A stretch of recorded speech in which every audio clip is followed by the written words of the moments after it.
Bangladesh premier league BPL 2025-এর ঢাকার প্রথম পর্বের 8টি খেলা শেষ হয়েছে। 7 দলের মধ্যে খুলনা টাইগার্স, রংপুর রাইডার্স আছে ফুরফুরে মেজাজে, বাকিদের চিন্তা রয়েছে খানিকটা। 8 ম্যাচ শেষে বিপিএল 2025-এর পয়েন্ট টেবিল। 1 নম্বরে রংপুর রাইডার্স, 3 ম্যাচ খেলে 3টিতে জয়, পয়েন্ট 6। 2 নম্বরে খুলনা টাইগার্স, 2 ম্যাচে 2টিতে জয়, পয়েন্ট 4।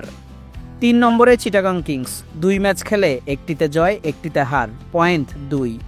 4 নম্বরে ফরচুন বরিশাল, 2 ম্যাচে 1টিতে জয়, 1টিতে হার, পয়েন্ট 2। 5 নম্বরে দুর্বার রাজশাহী, 3 ম্যাচে 1টিতে জয়, 2টিতে হার, পয়েন্ট 2। ঢাকা ক্যাপিটালস 3 ম্যাচে 3টিতেই হার, জয় 0, পয়েন্ট 0। 7 নম্বরে সিলেট স্ট্রাইকার্স, 1 ম্যাচে 1টিতেই হার, পয়েন্ট 0। পয়েন্টস টেবিলে হ্যাট্রিক জয় নিয়ে সিলেট পর্ব শুরু করবে রংপুর রাইডার্স দল।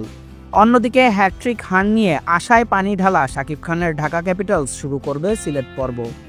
খুলনা টাইগার্স 2 ম্যাচে 2 জয় নিয়ে মেহেদী হাসান মিরাজের দলও শুরু করবে সিলেট পর্ব।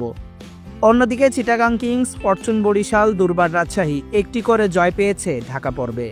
পয়েন্টস টেবিলের খাতা এখনও খুলতে পারেনি সিলেট স্ট্রাইকার্স ও ঢাকা ক্যাপিটালস। বিপিএল এর সকল আপডেট পেতে চ্যানেলটি সাবস্ক্রাইব করে আমাদের সাথেই থাকুন।